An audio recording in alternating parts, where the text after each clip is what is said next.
ਗੁਰਦਿਆਲ ਸਿੰਘ ਦਾ novel ਪਰਸਾ 17ਵਾਂ B ਭਾਗ। 15 ਕੁ ਦਿਨਾਂ ਮਗਰੋਂ ਮੁਖਤਿਆਰ ਕੌਰ ਫੇਰ ਆ ਗਈ। ਉਸੇ 22 ਨੰਬਰ ਕਮਰੇ 'ਚ ਠਹਿਰੀ ਸੀ। ਇਸ ਵਾਰੀ ਉਹਦੇ ਨਾਲ ਇੱਕ ਗੱਭਰੂ ਮੁੰਡਾ ਸੀ। ਉਹ ਇੰਨੀ ਉਦਾਸ ਜਾਪਦੀ ਸੀ ਕਿ ਪਰਸਾ ਪਹਿਲੀ ਨਜ਼ਰੇ ਸਾਰੀ ਵਿਥਿਆ ਸਮਝ ਗਿਆ। ਰਾਮ ਸੱਤ ਕਰਨ ਮਗਰੋਂ ਉਹਨਾਂ ਕੋਲ ਜਾ ਕੇ ਬੈਠਦਾ ਬੋਲਿਆ, ਭਾਈ ਕੁੱਲਾ ਸਿਉਂ ਦਾ ਹੁਣ ਕੀ ਹਾਲ ਹੈ? ਉਹ ਤਾਂ ਜੀ ਇੱਥੋਂ ਜਾਣ ਸਾਰੀ ਮੰਜੇ ਤੇ ਪੈ ਗਿਆ। ਚੌਥੇ ਦਿਨ ਪੂਰਾ ਹੋ ਗਿਆ। ਭੋਗ ਮਗਰੋਂ ਹੁਣ ਤਾਂ ਫੁੱਲ ਲੈ ਕੇ ਆਏ ਸੀ। ਇੰਨਾ ਕਹਿ ਕੇ ਉਹ ਮਨ ਭਰ ਆਈ। ਪਰਸਾ ਵੀ ਹਮਦਰਦੀ ਦੇ 4 ਰਸਮੀ ਸ਼ਬਦ ਕਹਿ ਕੇ ਉੱਠ ਖੜੋਤਾ। ਅਜਿਹੇ ਵੇਲੇ ਹੋਰ ਕੀ ਗੱਲ ਕੀਤੀ ਜਾ ਸਕਦੀ ਸੀ ਤੇ ਅਜਿਹੀਆਂ ਰਸਮੀ ਗੱਲਾਂ ਵੀ ਦੀ ਉਹਨੂੰ ਜਿਵੇਂ ਜਾਚ ਹੀ ਨਹੀਂ ਸੀ ਆਉਂਦੀ। ਫਿਰ ਮੁਖਤਿਆਰ ਕੌਰ ਤੇ ਉਹਦੇ ਨਾਲ ਦਾ ਜਵਾਨ ਮੁੰਡਾ ਅਗਲੇ ਦਿਨ ਹੀ ਵਾਪਸ ਮੁੜ ਗਏ। ਪਰ ਕੁਛ ਹੀ ਦਿਨਾਂ ਮਗਰੋਂ ਕੱਲੀ ਫੇਰ ਆ ਗਈ। ਉਸੇ ਕਮਰੇ 'ਚ ਠਹਿਰੀ। ਇਹ ਕਮਰਾ ਸੰਤ ਨਾਰੰਗਦਾਸ ਨੇ ਸ਼ਾਇਦ ਹੁਣ ਉਸੇ ਲਈ ਖਾਲੀ ਰਖਵਾਇਆ ਹੋਇਆ ਸੀ। ਜਾਣ ਪਛਾਣ ਹੋ ਜਾਣ ਕਰਕੇ ਪਰਸਾ ਐਤਕੀਨੇ ਚੱਕ ਉਹਦੇ ਕਮਰੇ ਅੰਦਰ ਚਲਾ ਗਿਆ। ਉਹ ਵੀ ਜਿਵੇਂ ਉਹਨੂੰ ਹੀ ਉਡੀਕਦੀ ਸੀ। ਪਹਿਲਾਂ ਆਪ ਹੀ ਪੁੱਛਿਆ, ਪੰਡਤ ਜੀ ਰਾਜੀ ਬਾਜੀ ਹੋ? ਹਾਂ ਭਾਈ, ਤੁਸੀਂ ਦੱਸੋ, ਹੋਰ ਆਰ ਪਰਿਵਾਰ ਸਭ ਰਾਜੀ ਆ? ਹਾਂਜੀ, ਮੈਂ ਤਾਂ ਜੀ ਦੂਜੀ ਵਾਰ ਦਾ ਇਸ਼ਨਾਨ ਕਰਨਾ ਹੀ ਆ। ਚੇਤੀ ਡੋਲਿਆ ਪਿਆ। ਘਰੇ ਬਾਹਰ ਕਿਤੇ ਮਨ ਨਹੀਂ ਟਿਕਦਾ। ਅਖੀਰ ਉੱਠ ਕੇ ਤੁਰ ਪਈ ਬਈ ਸੰਤਾਂ ਦੇ ਚਰਨੀ ਲੱਗਾ ਜਾ ਕੇ। ਖਬਰੇ ਉਹਨਾਂ ਦੇ ਚਿੱਤ ਮਿਹਰ ਪੈ ਜੇ ਤੇ ਮਨ ਕੁਛ ਧੀਰ ਧਰੇ। ਕਾਰੋਬਾਰ ਦਾ ਫਿਰ ਕਿਵੇਂ ਆ ਭਾਈ? ਕੰਮ ਸਾਂਭਣ ਵਾਲਾ ਕੋਈ ਹੈ ਮਗਰ ਘਰੇ ਜੀ ਹੋਰ ਕਿਹਨੇ ਹੋਣਾ? ਮੇਰਾ ਜਿਹੜਾ ਭਤੀਜਾ ਮੇਰੇ ਨਾਲ ਆਇਆ ਸੀ ਉਹੋ ਹੀ ਕੁਛ ਦਿਨ ਰਹੂ। ਜ਼ਮੀਨ ਤਾਂ ਪਹਿਲਾਂ ਹੀ ਹਿੱਸੇ ਠੇਕੇ ਤੇ ਦਿੱਤੀ ਵੀ ਆ। ਘਰ ਸੁੰਨਾ ਕਰਕੇ ਉਹਨੂੰ ਛੱਡ ਆਈਆਂ ਤੇ ਕੁਛ ਦਿਨ ਠਹਿਰੋਂਗੇ। ਹਾਂਜੀ, ਮੱਸਿਆ ਤਾਈਂ ਤਾਂ ਇੱਥੇ ਹੀ ਆ। ਅੱਗੇ ਦੇਖੋ, ਮਨਾਂ ਦੇ ਵਹਿਣ ਤੇ ਪਰਮਾਤਮਾ ਦੀ ਰਜ਼ਾ, ਜਿਵੇਂ ਹੁਕਮ ਹੋਊ। ਪਰਸਾ ਕੁਝ ਚਿਰ ਹੋਰ ਆਰ ਪਰਿਵਾਰ ਦੀਆਂ ਗੱਲਾਂ ਕਰਦਾ ਰਿਹਾ। ਉਹ ਆਮ ਔਰਤਾਂ ਨਾਲੋਂ ਸਿਆਣੀ ਤੇ ਗੈਰ ਗੰਭੀਰ ਲੱਗੀ। ਆਥਣੇ ਜਦੋਂ ਸੰਤਾਂ ਨਾਲ ਬਾਹਰ ਗਿਆ ਤਾਂ ਪਹਾੜੀ ਦੀ ਟੀਸੀ ਤੇ ਪਹੁੰਚ ਕੇ ਉਹਨੇ ਅਚਾਨਕ ਹੀ ਪੁੱਛਿਆ, ਸਵਾਮੀ ਜੀ ਮੁਖਤਿਆਰ ਕੌਰ ਨੂੰ ਜਾਣਦੇ ਹੋ? ਬਹੁਤ ਚੰਗੀ ਤਰ੍ਹਾਂ, ਮੇਰੀ ਭਰਜਾਈ ਲੱਗਦੀ ਹੈ। ਘਰਾਂ 'ਚੋਂ? ਕਹਿੰਦੇ ਆ। ਸੰਤ ਮੁਸਕਰਾ ਪਿਆ। ਫਿਰ ਗੰਭੀਰ ਆਵਾਜ਼ 'ਚ ਕਿਹਾ, ਬੜੀ ਵਿਚਾਰੀ ਵਗੋਚੇ ਦੀ ਮਾਰੀ ਹੈ। ਕੋਈ ਬਾਲ ਬੱਚਾ ਨਹੀਂ ਹੋਇਆ। ਕਈ ਸਾਲ ਤਾਂ ਪਤੀ ਬਿਮਾਰ ਹੀ ਰਿਹਾ। ਪਹਿਲਾਂ ਲੰਮੇ ਸਮੇਂ ਤੋਂ ਨਿਪੁੰਸਕ ਵੀ ਸੀ, ਹੁਣ ਸੁਰਗਵਾਸ ਹੋ ਗਿਆ। ਸਕਾ ਕੋਈ ਦਿਓਰ ਜੇਠ ਵੀ ਹੈ ਨਹੀਂ। ਘਰਾਂ 'ਚ 2 ਸਰੀਕੇ ਦੇ ਬੰਦੇ ਆ, ਬੜੇ ਚੰਦਰੇ ਐ। ਉਹ ਕਿੱਦਾਂ ਦੇ ਜਾਇਦਾਦ ਤੇ ਅੱਖ ਧਰੀ ਫਿਰਦੇ ਐ। ਖਬਰੇ ਕੋਈ ਹੋਰ ਹੀ ਕਾਰਾ ਕਰ ਬੈਠਣ। ਕੁਛ ਦਿਨ ਉਸ ਵਾਤਾਵਰਨ ਤੋਂ ਦੂਰ ਰਹਿਣ ਵਾਸਤੇ ਇੱਥੇ ਆਈ ਐ। ਮਗਰ ਪੇਕੀ ਵੀ ਕੋਈ ਹੈ ਨਹੀਂ। ਇੱਕ ਭਰਾ ਸੀ, ਉਹ ਮਰ ਗਿਆ। ਉਹਦੇ 3 ਮੁੰਡੇ ਐ। ਇੱਕ ਇਹਦੇ ਕੋਲ ਰਹਿਣ ਤਾਂ ਲੱਗ ਪਿਆ, ਪਰ ਉਹਨਾਂ ਤੋਂ ਆਪਣੀ ਕਬੀਲਦਾਰੀ ਨਹੀਂ ਸੰਭਾਲੀ ਜਾਂਦੀ। ਹੁਣ ਇੱਥੇ ਤਾਂ ਅਸਲ 'ਚ ਦੁੱਖ ਸੁੱਖ ਹੀ ਕਰਨ ਆਈ ਆ ਵਿਚਾਰੀ, ਕੋਈ ਸਮਾਧਾਨ ਢੂੰਡਣ। ਪਰ ਇਹੋ ਜਿਹੇ ਮਾਮਲਿਆਂ ਦਾ ਸਮਾਧਾਨ ਵੀ ਕੀ ਹੋ ਸਕਦਾ? ਪਰਸਾ ਚੁੱਪ ਰਿਹਾ। ਫਿਰ ਦੂਰ ਤੱਕ ਉਹ ਇੰਝ ਹੀ ਚੁੱਪ ਕਰਕੇ ਤੁਰੇ ਗਏ। ਅਜਿਹੀ ਚੁੱਪ ਦੋਹਾਂ ਲਈ ਭਾਰੂ ਹੋ ਗਈ। ਪਹਿਲਾਂ ਕਦੇ ਅਜਿਹਾ ਨਹੀਂ ਸੀ ਹੋਇਆ। ਪੰਡਤ ਜੀ ਕੋਈ ਬਾਤ ਕਰੋ, ਸੰਤ ਨੇ ਚੁੱਪ ਤੋੜੀ। ਸੁਣੋ ਮਹਾਰਾਜ, ਪਰਸਾ ਗੰਭੀਰ ਆਵਾਜ਼ 'ਚ ਬੋਲਿਆ। ਸਾਡੇ ਪਿੰਡ ਸਾਡੇ ਬਾਬਿਆਂ ਵਿੱਚੋਂ ਇੱਕ ਸੰਤ ਰਾਮ ਪੰਡਤ ਹੁੰਦਾ ਸੀ। ਉਹ ਇੱਕ ਕਥਾ ਸੁਣਾਉਂਦਾ ਹੁੰਦਾ। ਕਥਾ ਇੱਕ ਪਕਸ਼ੀ ਦੀ ਸੀ। ਪਕਸ਼ੀ ਸੀ ਕਾਲੀਆਂ ਅੱਖਾਂ, ਸਿਰ ਤੇ ਲਾਲ ਕਲਗੀ, ਸੁਨਹਿਰੀ ਖੰਭਾਂ ਵਾਲਾ। ਜਦੋਂ ਆਕਾਸ਼ 'ਚ ਉੱਡਦਾ ਤਾਂ ਇਉਂ ਪ੍ਰਤੀਤ ਹੁੰਦਾ ਜਿਵੇਂ ਅੱਗ ਦੀ ਫੜਕਦੀ ਲਾਟ ਉੱਡੀ ਜਾਂਦੀ ਹੋਵੇ। ਉਹ ਇੱਕ ਰਾਜੇ ਦੇ ਮਹਿਲਾਂ ਉੱਤੋਂ ਦੀ ਉਸੇ ਵੇਲੇ ਗੁਜ਼ਰਦਾ ਜਦੋਂ ਰਾਣੀ ਨਹਾ ਕੇ ਆਪਣੇ ਕੇਸ ਸੁਕਾ ਰਹੀ ਹੁੰਦੀ। ਰਾਣੀ ਚਕਿਤ ਹੋ ਕੇ ਦੇਖਦੀ ਰਹਿੰਦੀ। ਇੱਕ ਦਿਨ ਰਾਣੀ ਜਿੱਦ ਪੈ ਗਈ। ਰਾਜੇ ਨੂੰ ਕਹਿਣ ਲੱਗੀ, ਮੈਂ ਤਾਂ ਮਹਾਰਾਜ ਇਹ ਪਕਸ਼ੀ ਲੈਣਾ। ਰਾਜੇ ਨੇ ਅਹਿਲਕਾਰਾਂ ਨੂੰ ਹੁਕਮ ਦਿੱਤਾ। ਅਹਿਲਕਾਰਾਂ ਨੇ ਸਭ ਇੰਤਜ਼ਾਮ ਕਰ ਲਏ। ਕਈ ਦਿਨਾਂ ਮਗਰੋਂ ਤਾਂ ਪਤਾ ਲੱਗਾ ਵੀ ਪਕਸ਼ੀ ਦਾ ਆਲਣਾ ਟਿਕਾਣਾ ਹੀ ਨਾ ਤੇ ਆਇਆ। ਕਈ ਦਿਨਾਂ ਮਗਰੋਂ ਪਤਾ ਲੱਗਿਆ ਵੀ ਪਕਸ਼ੀ ਦਾ ਤਾਂ ਆਲਣਾ ਹੀ ਕਿਤੇ ਨਹੀਂ, ਆਕਾਸ਼ 'ਚ ਹੀ ਰਹਿੰਦਾ ਸੀ। ਧਰਤੀ ਤੇ ਉਦੋਂ ਉਤਰਦਾ ਜਦੋਂ ਭੁੱਖ ਸਤਾਵੇ, ਪਰ ਕਦੇ ਇੱਕੋ ਥਾਂ ਵੀ ਨਹੀਂ ਸੀ ਉਤਰਦਾ। ਜਿਸ ਥਾਂ ਇੱਕ ਵਾਰੀ ਉਤਰੇ ਫੇਰ ਉੱਥੇ ਨਹੀਂ ਸੀ ਆਉਂਦਾ। ਸ਼ਿਕਾਰੀ ਸੋਚਣ ਵੀ ਜੇ ਪਕਸ਼ੀ ਨੂੰ ਫੜਿਆ ਕਿਵੇਂ ਜਾਏ, ਜਾਲ ਕਿਵੇਂ ਲਾਇਆ ਜਾਏ। ਉਧਰ ਰਾਣੀ ਆਖੇ, ਤੀਹੋ ਕਾਲ ਮੈਂ ਪਕਸ਼ੀ ਬਿਨਾਂ ਜਿਉਂਦੀ ਨਹੀਂ ਰਹਿ ਸਕਦੀ। ਸਮਾਂ ਬੀਤਦਾ ਗਿਆ। ਰਾਣੀ ਦਾ ਮਨ ਹੋਰ ਅਧੀਰ ਹੁੰਦਾ ਗਿਆ। ਜਦੋਂ ਪਕਸ਼ੀ ਮਹਿਲਾਂ ਉੱਤੋਂ ਉੱਡਦਾ ਲੰਘੇ ਤਾਂ ਤਨ ਮਨ ਬੇਬਲ ਹੋ ਉੱਠੇ। ਅਖੀਰ ਰਾਜੇ ਨੇ ਡੌਂਡੀ ਪਟਾਈ ਵੀ ਜੋ ਵੀ ਪਕਸ਼ੀ ਨੂੰ ਫੜ ਲਿਆਏ ਉਹਨੂੰ ਸੋਨੇ ਦੀਆਂ 1 ਲੱਖ ਮੋਹਰਾਂ ਦਿੱਤੀਆਂ ਜਾਣਗੀਆਂ। ਦੱਖਣ ਦਿਸ਼ਾ ਤੋਂ ਇੱਕ ਸ਼ਿਕਾਰੀ ਆਇਆ। ਕਹਿਣ ਲੱਗਾ, ਮੈਨੂੰ ਪਕਸ਼ੀ ਦਿਖਾ ਦਿਓ, ਫਿਰ ਅੱਖ ਪਲਕਾਰੇ 'ਚ ਉਹਨੂੰ ਫਾ ਲਊਂਗਾ। ਪਰ ਪਕਸ਼ੀ ਦੇਖ ਕੇ ਉਹ ਬੋਲਿਆ, ਇਹ ਤਾਂ ਅਗਨ ਪਕਸ਼ੀ ਹੈ, ਇਹਨੂੰ ਫੜ ਤਾਂ ਲਊਂ, ਪਰ ਮੈਨੂੰ ਸਾਰੀ ਉਮਰ ਬਿਨਾਂ ਚਿਤਾ ਤੋਂ ਸੜਨਾ ਪਊਗਾ। ਰਾਣੀ ਬੋਲੀ, ਹੁਣ ਮੈਂ ਵੀ ਤਾਂ ਬਿਨਾਂ ਚਿਤਾ ਤੋਂ ਸੜਦੀ ਹਾਂ, ਫਿਰ ਮੇਰੀ ਥਾਂ ਤੂੰ ਸੜ ਲਈ। ਇੱਕ ਨੂੰ ਤਾਂ ਸੜਨਾ ਹੀ ਪੈਣਾ। ਫੰਦਕ ਹੱਸ ਕੇ ਬੋਲਿਆ, ਮਹਾਰਾਣੀ ਤੇਰਾ ਸੜਨਾ ਕਲਪਿਤ ਹੈ, ਮੇਰੀ ਹੱਡ ਮਾਸ ਦੀ ਦੇਹੀ 'ਚੋਂ ਸੇਕ ਨਿਕਲੂ। ਉਹ ਸੇਕ ਬਹੁਤ ਕਸ਼ਟਦਾਇਕ ਹੋਊ। ਦੇਹੀ ਦਾ ਕਸ਼ਟ ਝੱਲਣਾ ਬੜਾ ਔਖਾ ਹੁੰਦਾ ਹੈ। ਇਸ ਬਾਤ ਦਾ ਤਾਂ ਰਾਜੇ ਰਾਣਿਆਂ ਨੂੰ ਅਨੁਭਵ ਹੀ ਸ਼ਾਇਦ ਨਹੀਂ ਹੁੰਦਾ। ਪਰ ਰਾਣੀ ਨੂੰ ਕੀ? ਰਾਜੇ ਨੇ ਸ਼ਿਕਾਰੀ ਨੂੰ ਹੁਕਮ ਕੀਤਾ ਕਿ ਜੇ ਤੂੰ 7 ਦਿਨਾਂ ਅੰਦਰ ਪਕਸ਼ੀ ਨਾ ਫੜ ਕੇ ਲਿਆਂਦਾ ਤਾਂ ਤੇਰੀ ਸਣ ਬੱਚੇ ਕਹਾਣੀ ਪੀੜੀ ਜਾਊ। ਫੜ ਲਿਆਂਦਾ ਤਾਂ 1 ਲੱਖ ਮੋਹਰਾਂ ਤੇ ਰਾਜ ਦਰਬਾਰ 'ਚ ਮਾਣ ਮਿਲੂ। ਕੋਈ ਰਾਹ ਨਾ ਦੇਖ ਕੇ ਸ਼ਿਕਾਰੀ ਹਰਾਸਿਆ ਜਿਹਾ ਤੁਰ ਪਿਆ। 3 ਦਿਨ ਤੁਰਦਾ ਉਸ ਨਦੀ ਦੇ ਕਿਨਾਰੇ ਪਹੁੰਚਿਆ ਜਿੱਥੇ ਅਗਨ ਪਕਸ਼ੀ ਆ ਕੇ ਨਹਾਉਂਦਾ ਸੀ। ਸਾਰੀ ਰਾਤ ਉਡੀਕਦਾ ਰਿਹਾ। ਪਕਸ਼ੀ ਪਹਿਰ ਦੇ ਤੜਕੇ ਜਦੋਂ ਆਇਆ ਤਾਂ ਸ਼ਿਕਾਰੀ ਦੀਆਂ ਅੱਖਾਂ ਅੱਗ ਦੇ ਚਮਕਾਰੇ ਨਾਲ ਮਿਚ ਗਈਆਂ। ਇਉਂ ਲੱਗਿਆ ਜਿਵੇਂ ਨਦੀ 'ਚ ਸੂਰਜ ਦੀ ਕੋਈ ਕੰਨੀ ਟੁੱਟ ਕੇ ਆ ਡਿੱਗੀ ਹੋਵੇ। ਤੇ ਜਦੋਂ ਨਦੀ ਦੇ ਕਿਨਾਰੇ ਆ ਕੇ ਪਾਣੀ 'ਚ ਨਹਾਉਣ ਲੱਗਾ ਤਾਂ ਨਦੀ ਦਾ ਪਾਣੀ ਪਹਿਲਾਂ ਰਿੱਝਣ ਲੱਗ ਪਿਆ, ਫਿਰ ਨਾਲ ਦੀ ਨਾਲ ਇਹਦਾ ਰੰਗ ਲਾਲ ਸੂਆ ਹੋ ਗਿਆ। ਉਦੋਂ ਹੀ ਉਸ ਪਕਸ਼ੀ ਵਰਗਾ ਇੱਕ ਹੋਰ ਪਕਸ਼ੀ ਨਦੀ 'ਚੋਂ ਨਿਕਲਿਆ। ਦੋਹਾਂ ਪਕਸ਼ੀਆਂ ਨੇ ਕਲੋਲਾਂ ਕੀਤੀਆਂ। ਚੁੰਝਾਂ 'ਚ ਚੁੰਝਾਂ ਪਾ ਕੇ ਉਹ ਕੋਈ ਰਾਗ ਅਲਾਪਣ ਲੱਗ ਪਏ। ਸ਼ਿਕਾਰੀ ਚਕਿਤ ਹੋਇਆ ਦੇਖਦਾ ਰਿਹਾ। ਉਹਦੀ ਨਾ ਜਾਲ ਲਾਉਣ ਦੀ ਹਿੰਮਤ ਪਈ, ਨਾ ਨੇੜੇ ਜਾਣ ਦੀ। ਇਸ ਚਮਤਕਾਰ ਨਾਲ ਵਿਸਮਾਦ 'ਚ ਆ ਕੇ ਉਹ ਜਿਵੇਂ 7ਵੇਂ ਆਕਾਸ਼ 'ਚ ਜਾ ਪਹੁੰਚਿਆ। ਉਦੋਂ ਹੀ ਪਕਸ਼ੀ ਉੱਡ ਗਿਆ। ਦੂਜਾ ਪਕਸ਼ੀ ਨਦੀ ਦੇ ਸੂਹੇ ਪਾਣੀ 'ਚ ਲੂਪ ਹੋ ਗਿਆ। ਸ਼ਿਕਾਰੀ ਸਾਰਾ ਦਿਨ ਤੇ ਰਾਤ ਨਦੀ ਕਿਨਾਰੇ ਬੈਠਾ ਅਗਲੀ ਸਵੇਰ ਤਾਈਂ ਉਡੀਕ ਕਰਦਾ ਰਿਹਾ। ਤੇ ਜਦੋਂ ਦੂਸਰੇ ਦਿਨ ਲੋਈ ਪਾਟਣ ਤੇ ਪਹਿਲਾਂ ਪਕਸ਼ੀ ਫੇਰ ਆਇਆ ਤਾਂ ਸ਼ਿਕਾਰੀ ਨੇ ਨਮਸਕਾਰ ਕਰਕੇ ਕਿਹਾ, ਹੇ ਪਕਸ਼ੀ ਦੇਵ, ਮੈਂ ਅਭਿਆਗਤ ਤੇਰੀ ਸ਼ਰਨ ਆਇਆ, ਮੈਨੂੰ ਬਚਾਓ। ਪਕਸ਼ੀ ਹੱਸਿਆ। ਫਿਰ ਸ਼ਿਕਾਰੀ ਨੂੰ ਪੁੱਛਿਆ, ਇਹ ਫੰਦਕ, ਤੂੰ ਸੰਸਾਰ 'ਚ ਕਿੰਨਾ ਚਿਰ ਹੋਰ ਜਿਉਣਾ ਹੈ? ਸ਼ਿਕਾਰੀ ਬੋਲਿਆ, ਪਕਸ਼ੀ ਰਾਜ, ਮੇਰੀ ਉਮਰ 50 ਸਾਲ ਹੈ। 5-10 ਸਾਲ ਲਈ ਹੋਰ ਜਿਉ ਸਕਦਾ। ਪਕਸ਼ੀ ਬੋਲਿਆ, ਬਾਕੀ ਆਯੂ ਵਾਸਤੇ ਤੈਨੂੰ ਕਿੰਨੀਆਂ ਮੋਹਰਾਂ ਦੀ ਲੋੜ ਹੈ? ਸ਼ਿਕਾਰੀ ਨੇ ਸੋਚ ਕੇ ਕਿਹਾ, ਕੁੱਲ 2-3 ਹਜ਼ਾਰ। ਪਕਸ਼ੀ ਰਾਜ ਫੇਰ ਹੱਸਿਆ, ਬਸ ਕੇਵਲ ਇੰਨੇ ਕੁ ਧਨ ਪਿੱਛੇ ਤੂੰ ਮੇਰੀ ਜੁਗਾਂ ਜੁਗਾਂਤਰਾਂ ਦੀ ਸੁਤੰਤਰਤਾ ਖੋਣ ਦਾ ਮਹਾਪਾਪ ਕਰਨਾ ਹੈ? ਸ਼ਿਕਾਰੀ ਬੋਲਿਆ, ਸਾਰੀ ਉਮਰ ਹੀ ਪਾਪ ਕੀਤੇ ਆ, ਹੁਣ ਪਾਪਾਂ ਦਾ ਹਿਸਾਬ ਕਿਹਾ।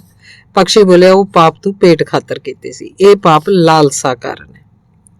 ਇਸ ਬੱਜਰ ਪਾਪ ਦਾ ਫਲ ਤੇਰੀਆਂ 7 ਪੀੜ੍ਹੀਆਂ ਭੁਗਤਣਗੀਆਂ ਤੇ 7 ਪੀੜ੍ਹੀਆਂ ਬਿਨਾਂ ਚਿਖਾ ਤੋਂ ਸੜਨਗੀਆਂ। ਕੀ ਤੈਨੂੰ ਇਹ ਭੋਗਣਾ ਤੇ ਭੁਗਤਾਉਣਾ ਪ੍ਰਵਾਨ ਹੈ? ਸ਼ਿਕਾਰੀ ਭੈ ਨਾਲ ਕੰਬਣ ਲੱਗ ਪਿਆ। ਪਕਸ਼ੀ ਬੋਲਿਆ, ਜੇ ਅਜੇ ਵੀ ਤੈਨੂੰ ਗਿਆਨ ਨਹੀਂ ਹੋਇਆ ਤਾਂ ਮੈਂ ਆਪ ਤੇਰੇ ਨਾਲ ਚੱਲਦਾ, ਚੱਲ। ਪਕਸ਼ੀ ਉਹਦੇ ਸਾਹਮਣੇ ਆ ਬੈਠਾ, ਪਰ ਸ਼ਿਕਾਰੀ ਉਹਦੀਆਂ ਅੱਖਾਂ ਦਾ ਤੇਜ ਨਹੀਂ ਝੱਲ ਸਕਿਆ। ਕੰਬਦਾ ਹੋਇਆ ਬੋਲਿਆ, ਹੇ ਪਕਸ਼ੀ ਰਾਜ, ਤੇਰੀਆਂ ਅੱਖਾਂ 'ਚ ਕਿਹੜਾ ਤੇਜ ਹੈ ਕਿ ਮੈਂ ਸਿੱਧਾ ਝਾਕ ਵੀ ਨਹੀਂ ਸਕਦਾ? ਪਕਸ਼ੀ ਹੱਸ ਕੇ ਬੋਲਿਆ, ਇਹ ਤੇਜ ਉਹਨਾਂ ਅੰਬਰਾਂ ਦਾ ਹੈ ਜਿਨ੍ਹਾਂ ਦਾ ਕੋਈ ਸਿਰਾ ਨਹੀਂ, ਜਿੱਥੇ ਜੀਵਨ ਦੀ ਉਹ ਪਵਿੱਤਰ ਅਗਨ ਹੈ ਜੋ ਸਭ ਦੁੱਖ ਦਲਿੱਦਰ ਸਾੜ ਕੇ ਸੁਆਹ ਕਰ ਦਿੰਦੀ ਹੈ। ਜਿਹੜਾ ਜੀਵ ਪਤਾਲ ਅੰਦਰ ਲਹਿ ਜਾਂਦਾ ਹੈ ਉਹ ਜਾਂ ਸੱਪ ਬਣਦਾ ਹੈ ਜਾਂ ਚੂਹਾ। ਜੋ ਧਰਤੀ ਦੇ ਉੱਤੇ ਰਹਿੰਦਾ ਉਹ ਹਿਰਨ ਬਣਦਾ ਜਾਂ ਕੱਛੂ, ਜਾਂ ਫਿਰ ਤੇਰੇ ਰਾਜੇ ਰਾਣੀ ਦੇ ਤੇ ਤੇਰੇ ਅਰਗਾ ਕੁਕਰਮੀ। ਜੋ ਅੰਬਰਾਂ 'ਚ ਵਿਚਰਦਾ ਉਹ ਪਕਸ਼ੀ ਬਣਦਾ ਹੈ, ਅਗਨ ਪਕਸ਼ੀ, ਜੋ ਸਦਾ ਆਪ ਤਾਂ ਬਲਦਾ ਹੈ ਪਰ ਸਭ ਨੂੰ ਚਾਨਣ ਦਿੰਦਾ ਹੈ, ਨਿੱਘ ਸਨੇਹ ਤੇ ਉਤਸ਼ਾਹ ਦਿੰਦਾ ਹੈ।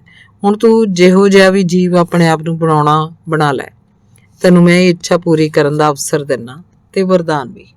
ਸ਼ਿਕਾਰੀ ਨੇ ਅੱਖਾਂ ਮੀਟ ਕੇ ਨਦੀ 'ਚ ਛਾਲ ਮਾਰੀ ਤੇ ਪਲ ਭਰ ਮਗਰੋਂ ਉਹ ਅਗਨ ਪਕਸ਼ੀ ਬਣ ਕੇ ਬਾਹਰ ਨਿਕਲ ਆਇਆ। ਪਹਿਲੇ ਅਗਨ ਪਕਸ਼ੀ ਦੀ ਪ੍ਰਸੰਨਤਾ ਨਾਲ ਆਕਾਸ਼ ਦੀ ਚਮਕ ਹੋਰ ਵੱਧ ਗਈ। ਉਸ ਦਿਨ ਪਿੱਛੋਂ ਰਾਣੀ ਦੇ ਮਹਿਲਾਂ ਉੱਤੋਂ ਦੀ ਇੱਕ ਦੀ ਥਾਂ 2 ਪਕਸ਼ੀ ਉੱਡਦੇ ਦਿਸਦੇ। ਰਾਣੀ ਹੋਰ ਤੜਫਦੀ, ਰਾਜੇ ਅੱਗੇ ਵਾਸਤੇ ਪਾਉਂਦੀ, ਵਿਰਲਾਪ ਕਰਦੀ, ਪਰ ਰਾਜੇ ਦੀ ਕੋਈ ਸ਼ਕਤੀ ਵੀ ਉਹਨਾਂ ਪਕਸ਼ੀਆਂ ਨੂੰ ਪਿੰਜਰੇ ਪਾਉਣ ਦੇ ਸਮਰੱਥ ਨਹੀਂ ਸੀ। ਸਾਡੇ ਬਜ਼ੁਰਗ ਪੰਡਤ ਜੀ ਵੀ ਇਹ ਦੱਸਦੇ ਹੁੰਦੇ ਕਿ ਉਹ ਪਕਸ਼ੀ ਅੱਜ ਵੀ ਆਕਾਸ਼ 'ਚ ਉਵੇਂ ਉੱਡੇ ਫਿਰਦੇ ਆ। ਉਹਨਾਂ ਦੀ ਉਡਾਰੀ ਆਸਰੀ ਸੂਰਜ ਦਾ ਤਪ ਤੇਜ ਕਾਇਮ ਹੈ। ਜਿੱਦਾਂ ਹੀ ਪਕਸ਼ੀ ਨਾ ਰਹੇ ਉਦੋਂ ਸੂਰਜ ਵੀ ਬੁੱਝ ਜਾਊ, ਧਰਤੀ ਤੇ ਹਨੇਰ ਛਾ ਜਾਊ, ਸੰਸਾਰ ਅੰਧਕਾਰ ਮੇਂ ਡੁੱਬ ਕੇ ਪਰਲੋ ਹੋ ਜਾਊ। ਤੇ ਬਿੰਦ ਦਾ ਬਿੰਦ ਸੰਤ ਨਾਰੰਗ ਦਾਸ ਜਿਵੇਂ ਸਕਤੇ 'ਚ ਆ ਕੇ ਗੁੰਮਸੁੰਮ ਹੋ ਗਿਆ। ਫਿਰ ਅਚਾਨਕ ਆਪਣੀ ਚਾਂਦੀ ਦੀ ਮੁੱਠ ਵਾਲੀ ਸੋਟੀ ਤਾਂ ਚੱਕਦਿਆਂ ਬੋਲਿਆ, ਵਾਹ ਧੰਨੋ, ਬਹੁਤ ਉੱਤਮ ਗਾਥਾ ਹੈ, ਸਰਵੋਤਮ, ਅਦਭੁਤ, ਵਾਹ। ਤੇ ਫਿਰ ਉਹ ਸਾਰੇ ਰਾਹ ਨਹੀਂ ਬੋਲ ਸਕਿਆ। ਪਰਸੇ ਦਾ ਮਨ ਬੇਚੈਨ ਸੀ। ਅੱਧੀ ਰਾਤ ਤਾਈਂ ਅੱਚਵੀ ਲੱਗੀ ਰਹੀ। ਉੱਠ ਕੇ ਬਾਹਰ ਆ ਗਿਆ। ਗੰਗਾ ਪਾਰ ਦੀਆਂ ਪਹਾੜੀਆਂ ਦੇ ਪਿਛਲੇ ਪਾਸਿਓਂ ਨੇਰ ਪੱਖ ਦੀ ਸੱਤੇ ਦਾ ਅੱਧਾ ਚਾਨਣ ਹੁਣੇ ਨਿਕਲਿਆ ਸੀ। ਉਹਦਾ ਰੰਗ ਲਾਲੀਚ ਸੀ ਤੇ ਚਾਨਣ ਘਸਮੈਲਾ। ਇਸ ਨਾਲ ਸਾਰਾ ਵਾਤਾਵਰਨ ਹੀ ਰੋਮਾਂਚਿਕ ਲੱਗਣ ਲੱਗ ਪਿਆ। ਕਮਰਿਆਂ ਮੂਹਰਲੇ ਵਰਾਂਡਿਆਂ ਤੋਂ ਗਾਂਹ ਬਣੇ ਬਨੇਰੇ ਕੋਲ ਖੜੋ ਕੇ ਹੇਠਾਂ ਦੇਖਿਆ। 2 ਘੁਮਾਂ ਖੁੱਲੇ ਵਿਹੜੇ ਦੁਆਲੇ ਉੱਚੇ ਲੰਮੇ ਭਰਵੇਂ ਰੁੱਖਾਂ ਦੀ ਜਿਵੇਂ ਕੋਈ ਤਾਰ ਵਲੀ ਹੋਈ ਸੀ। ਉਹਨਾਂ ਦੇ ਮਗਰਲੇ ਪਾਸੇ ਹਾਥੀ ਕੱਦ ਕਿਲੇ ਵਰਗੀਆਂ ਦੀਵਾਰਾਂ ਸੀ। ਸਾਹਮਣੇ ਵੱਡੇ ਬੂਹੇ ਤੋਂ ਉਰੇ ਆਏ ਗਏ ਸੰਤਾਂ ਲਈ ਵਿਸ਼ਰਾਮ ਘਰ ਸਨ। ਸਾਂ ਕਰਦੇ ਰੁੱਖਾਂ 'ਚ ਘਿਰੇ ਵਿਸਰਾਮ ਘਰਾਂ ਚੋਂ ਕਿਸੇ ਅੰਦਰ ਵੀ ਦੀਵਾ ਨਹੀਂ ਸੀ ਜਗ ਰਿਹਾ, ਪਰ ਸਾਧੂ ਸੰਤ ਅੰਦਰ ਹੀ ਦੜ ਕੇ ਸੌਂ ਗਏ ਲੱਗਦੇ ਸੀ। ਫਿਰ ਨਿਗਾਹ ਉੱਚੀ ਕਰਕੇ ਸੱਜੇ ਪਾਸੇ ਵਹਿੰਦੀ ਗੰਗਾ ਤੇ ਉਸ ਤੋਂ ਪਾਰ ਦੀਆਂ ਪਹਾੜੀਆਂ ਦੀਆਂ ਟੀਸੀਆਂ ਉੱਤੇ ਅਟਕੇ ਨਿੱਕੇ ਨਿੱਕੇ ਬੱਦਲਾਂ ਦੇ ਮੱਧਮ ਚਾਨਣੀ 'ਚ ਕਾਲੇ ਕਾਲੇ ਦਿਸਦੇ ਸੰਘਣੇ ਜੰਗਲਾਂ ਵੱਲ ਦੇਖਿਆ।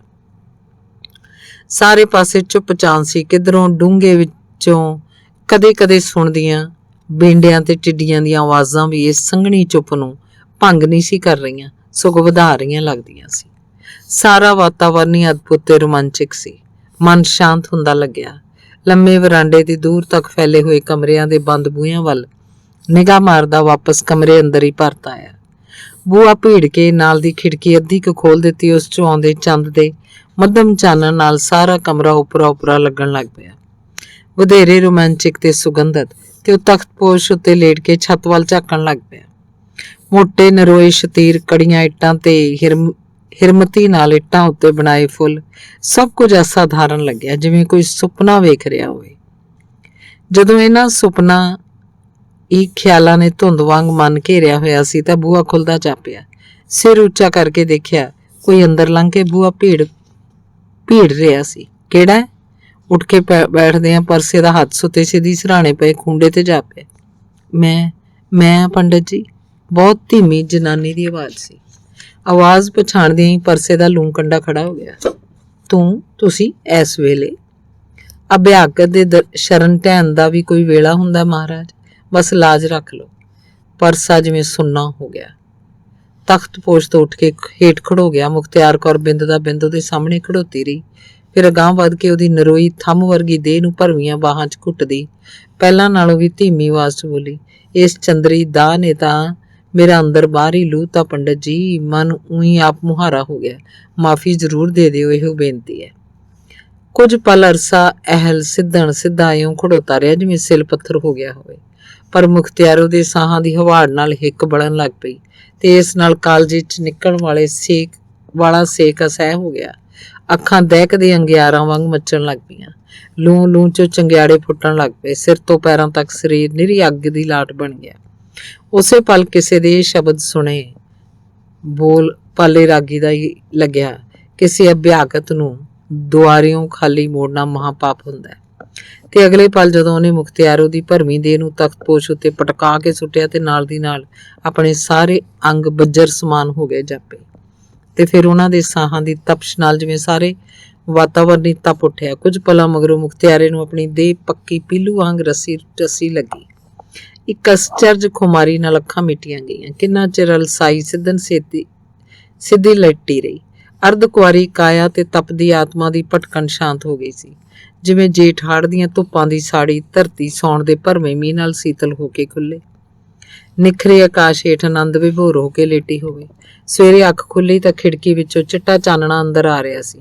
ਉੱਠ ਕੇ ਖੇਸ ਦੀ ਬੁੱਕਲ ਮਾਰਦਿਆਂ ਬਾਹਰ ਆ ਗਿਆ। ਗੰਗਾ ਤੋਂ ਉਰੇ 20-25 ਭਗਤ ਜਨ ਢੋਲਕੀਆਂ, ਛੈਣਿਆਂ ਤੇ ਖੜਤਾਲਾਂ ਦੀ ਤਾਲ ਤੇ ਭਜਨ ਗਾਉਂਦੇ ਲੰਘ ਰਹੇ ਸੀ। ਚਿੱਟੇ ਕੁੜਤੇ, ਧੋਤੀਆਂ, ਗਲਾਂ 'ਚ ਲਾਲ ਪਰਨੇ, ਸਿਰਾਂ ਤੇ ਚਿੱਟੀਆਂ ਪੱਗਾਂ ਤੇ ਟੋਪੀਆਂ। ਉਹਨਾਂ ਦੇ ਮਗਰ ਰੰਗ ਬਰੰਗੀਆਂ ਸਾੜੀਆਂ, ਘੱਗਰੀਆਂ ਵਾਲੀਆਂ ਕੁਝ ਔਰਤਾਂ ਗੀਤ ਗਾਉਂਦੀਆਂ ਜਾ ਰਹੀਆਂ ਸੀ। ਭਗਤ ਜਨ ਜਦੋਂ ਬਾਹਾਂ ਉੱਚੀਆਂ ਕਰਕੇ ਖੜਤਾਲਾਂ ਨਾਲ ਭਜਨ ਦੀ ਤਾਲ ਚੁੱਕਦੇ ਤਾਂ ਵਿੱਚੋਂ 2-3 ਚੰਚਲ ਜਵਾਨ ਟਪੂਸੀਆਂ ਜੀਆਂ ਮਾਰਦੇ ਟੋਲੀ ਤੋਂ ਗਾਂਹ ਭੱਜ ਕੇ ਨੱਚਣ ਲੱਗ ਪੈਂਦੇ। ਪਰਸਾ ਉਹਨਾਂ ਦੀ ਅਜਿਹੀ ਚਪਲਤਾ ਵੇਖ ਕੇ ਮੁਸਕਰਾ ਪਿਆ। ਭਗਤ ਜਨਾਂ ਨਾਲੋਂ ਵਧੇਰੇ ਉਹ ਨਚਾਰ ਲੱਗਦੇ ਸੀ। ਸਾਹਮਣੇ ਉਹ ਸੂਰਜ ਉਦੇ ਹੋ ਰਿਹਾ ਸੀ। ਧੁੰਦ ਖਿੰਡ ਰਹੀ ਸੀ। ਹੇਠ ਸੰਤਾਂ ਦੇ ਦਰਬਾਰ 'ਚ ਵੀ ਕੀਰਤਨ ਹੋ ਰਿਹਾ ਸੀ, ਪਰ ਉਹਨੂੰ ਜਾਣ ਦੀ ਕਾਹਲ ਨਹੀਂ ਸੀ। ਨਿਗਾਹ 22 ਨੰਬਰ ਕਮਰੇ ਤੇ ਜਾ ਪਈ। ਬੂਹੇ ਨੂੰ ਜੰਦਰਾ ਵੇਖ ਕੇ ਮਨ ਅਸ਼ਾਂਤ ਹੁੰਦਾ ਜਾਪਿਆ। ਹੌਲੀ ਹੌਲੀ ਤੁਰਦਾ ਕਮਰੇ ਅੰਦਰ ਮੁੜ ਆਇਆ। ਕੁਝ ਚਿਰ ਮਗਰੋਂ ਨਹਾ ਧੋ ਕੇ ਲਛਮਣ ਝੂਲੇ ਚਲਾ ਗਿਆ। ਰੱਸਿਆਂ ਦੇ ਪੁਲ ਵਿਚਕਾਰ ਖੜੋ ਕੇ ਗੰਗਾ ਦੀ ਤੇਜ਼ ਵਹਿੰਦੀ ਧਾਰਾ ਵੱਲ ਝਾਕਣ ਲੱਗ ਪਿਆ। ਤੰਗ ਘਾਟੀ 'ਚੋਂ ਪਾਣੀ ਇੰਜ ਬੁੜਕ ਡਿੱਗਦਾ ਰਿੱਝਦਾ ਲੱਗਿਆ ਜਿਵੇਂ ਹੇਠਾਂ ਪੱਥਰਾਂ ਦੀ ਅੱਗ ਮੱਚਦੀ ਹੋਵੇ। ਗੰਗਾ ਮਾਈ ਇੰਨੀ ਅਸ਼ਾਂਤ, ਕੁਛ ਹੈਰਾਨੀ ਹੋਈ। ਇਸ ਮਹਾਨਦੀ ਬਾਰੇ ਕਦੇ ਇੰਜ ਨਹੀਂ ਸੀ ਸੋਚਿਆ। ਸਾਹਮਣੇ ਪਰਬਤਾਂ ਵੱਲ ਦੇਖਿਆ। ਕੁਝ ਦੂਰ ਤਾਈਂ ਗੰਗਾ ਦਾ ਪਾੜ ਨਜ਼ਰ ਆਉਂਦਾ ਸੀ। ਅੱਗੇ ਜਾ ਕੇ ਵਿਸ਼ਾਲ ਪਰਬਤਾਂ ਦੇ ਹਰਿਆਲੇ ਜੰਗਲਾਂ 'ਚ ਗੁਆਚ ਜਾਂਦਾ ਸੀ, ਜਿਵੇਂ ਗੰਗਾ ਹੀ ਮੁੜ ਸ਼ਿਵ ਭਗਵਾਨ ਦੀਆਂ ਜਟਾਂ 'ਚ ਜਾ ਸਮਾਉਣਾ ਚਾਹੁੰਦੀ ਹੋਵੇ। ਤੇ ਜੰਗਲ ਤੋਂ ਗਾਂਹ ਕਿੰਨਾ ਚਿਰ ਉੱਧਰ ਝਾਕਦਾ ਰਿਹਾ। ਫਿਰ ਅਚਾਨਕ ਪਿਛਾਂ ਭੌਂ ਕੇ ਉੱਧਰ ਦੇਖਿਆ, ਜਿੱਧਰ ਗੰਗਾ ਦੀ ਧਾਰਾ ਮੈਦਾਨਾਂ ਵੱਲ ਧਾ ਰਹੀ ਸੀ। ਨੇੜੇ ਤੇੜੇ ਪੱਧਰੀ ਥਾਂ ਕੋਈ ਨਹੀਂ ਸੀ। ਦੋਹੇ ਬਾਹਾਂ ਵਾਂਗ ਲੱਗਦੀਆਂ ਸੀ ਤੇ ਗੰਗਾ ਦਾ ਪਾਣੀ ਉਹਨਾਂ ਦੇ ਵਿਚਕਾਰੋਂ ਇੰਨੀ ਬੇਚੈਨੀ ਨਾਲ ਉਛਲਦਾ ਢਹਿੰਦਾ ਤਿੱਖੇ ਵੇਗ ਨਾਲ ਵਹਿ ਰਿਹਾ ਸੀ ਜਿਵੇਂ ਅਥਰਿਆ ਹਿੰਡੀ ਬਾਲ ਹੱਥਾਂ 'ਚ ਬੁੜ ਕੇ ਬਾਹਰ ਜਾ ਡਿੱਗਣਾ ਚਾਹੁੰਦਾ ਹੋਵੇ। ਫਿਰ ਉਹਦੇ ਵਹਿੰਦਿਆਂ ਹੀ ਪਾਣੀ ਇੰਜ ਸ਼ਾਂਤ ਹੋ ਗਿਆ ਜਿਵੇਂ ਟੂਣੇ ਨਾਲ ਵੱਜ ਗਿਆ ਹੋਵੇ। ਪਰ ਅਗਲੇ ਬਿੰਦ ਮੁੜ ਉਹੀ ਬੇਚੈਨੀ, ਉਹ ਉਛਾਲ, ਲਹਿਰਾਂ ਦਾ ਉਤਰਾ ਚੜਾ। ਇਹ ਜਲ ਕੌਤਕ ਵੇਖ ਕੇ ਮਨ ਵਿਸਮਾਦ 'ਚ ਆ ਗਿਆ। ਹੋਠ ਆਪਣੇ ਆਪ ਹੀ ਫਰਕਣ ਲੱਗ ਪਏ।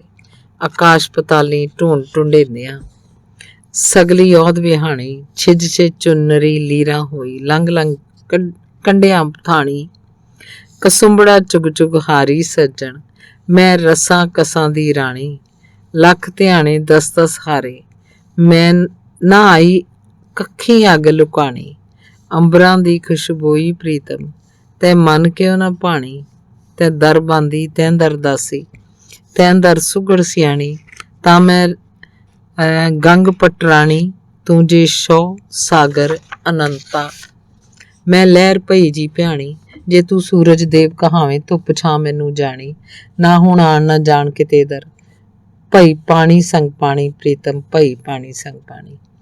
ਮੁੜ ਆਖਰੀ ਪੰਕਤੀ ਗੁਣਗੁਣਾਉਂਦਾ ਪੁਲ ਤੋਂ ਪਾਰ ਬਣੇ ਨਿੱਕੇ ਮੰਦਰਾਂ ਕੋਲੋਂ ਪਿਛਾਂਹ ਮੁੜ ਪਿਆ।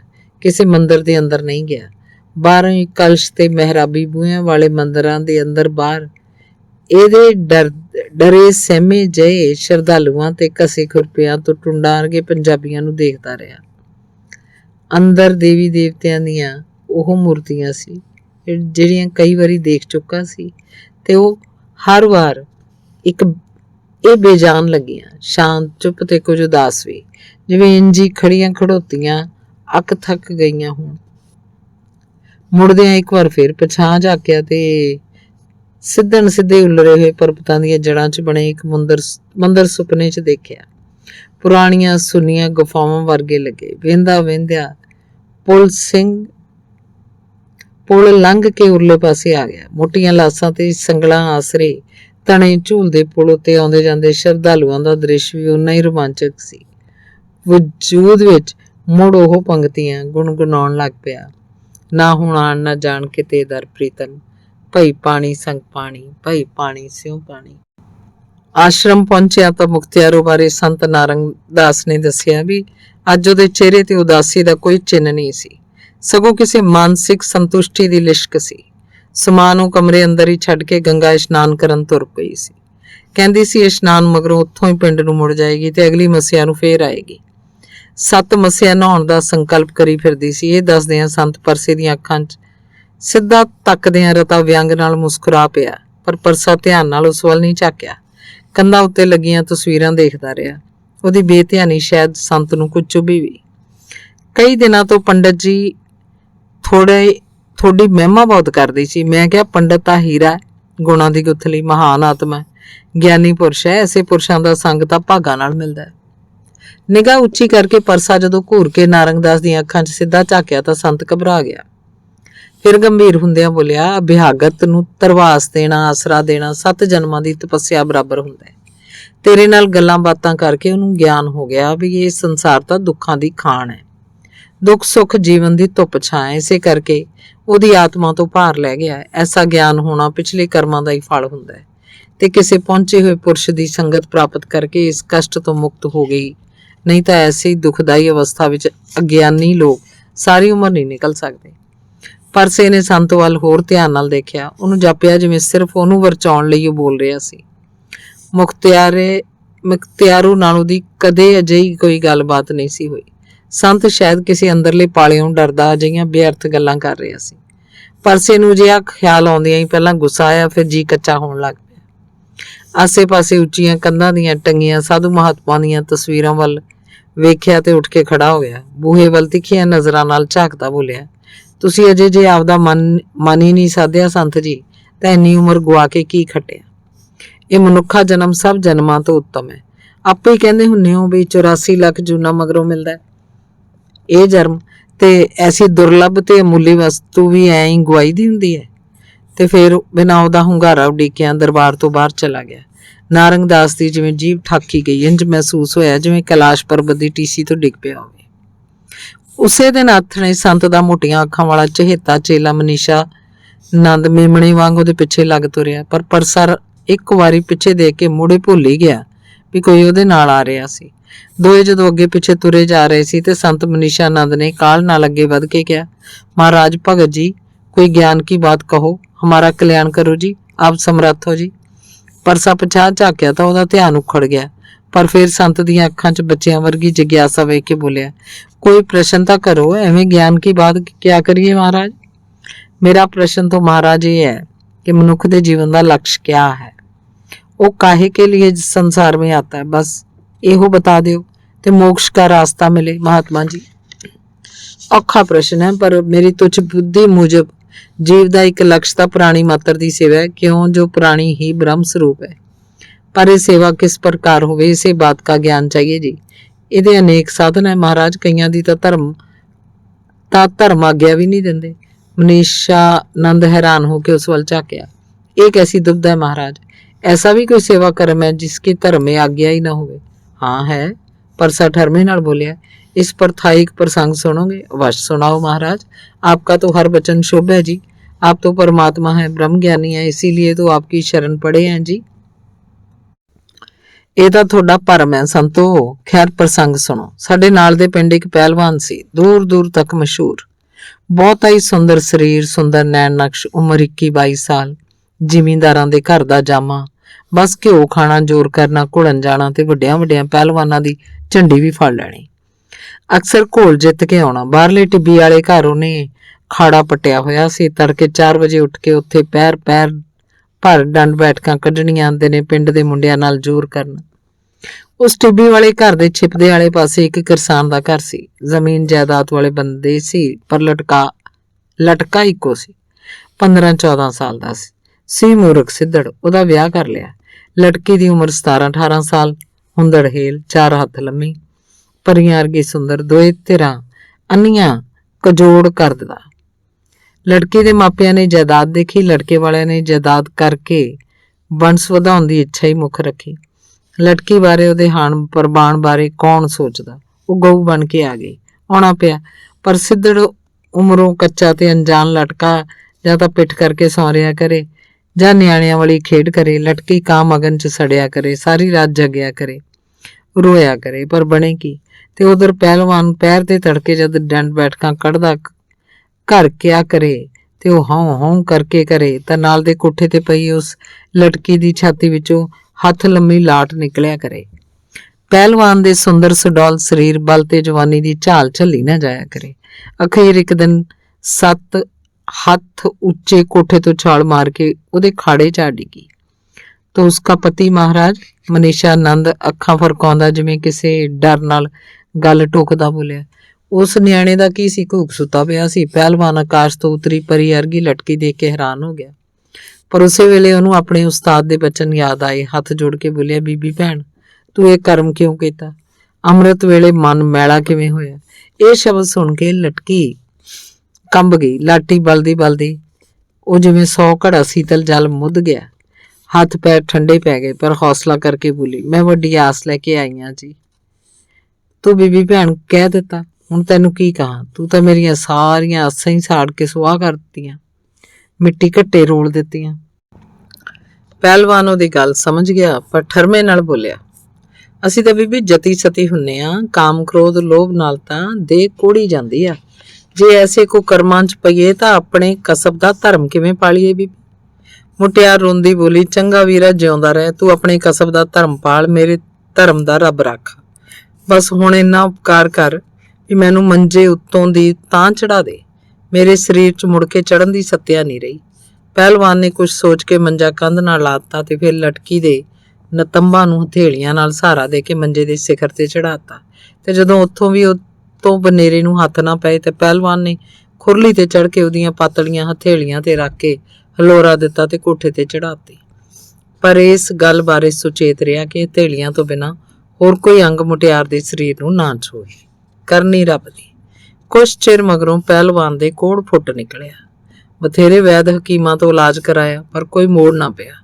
ਅਖੀਰ ਇੱਕ ਰਮਤਾ ਸਾਧੂ ਮਿਲਿਆ।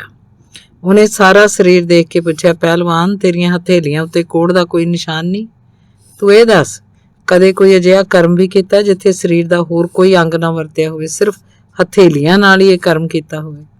ਕਿਸੇ ਅਭਿਆਗਤ ਦੀ ਕੋਈ ਸੇਵਾ ਕੀਤੀ ਹੋਵੇ? ਪਹਿਲਵਾਨ ਸੋਚ ਕੇ ਬੋਲਿਆ, ਹੋਰ ਤਾਂ ਕੋਈ ਗੱਲ ਯਾਦ ਨਹੀਂ ਮਹਾਰਾਜ, ਪਰ ਇੱਕ ਦਿਨ ਪੈਰ ਦੇ ਤੜਕੇ ਸਰੀਰ ਦਾ ਕੋਈ ਅੰਗ ਛੁਆਏ ਬਿਨਾਂ ਇੱਕ ਮੁਟਿਆਰ ਨੂੰ ਹਥੇਲੀਆਂ ਆਸਰੇ ਚੱਕ ਕੇ ਕੋਠੇ ਤੇ ਚੜਾਇਆ ਸੀ।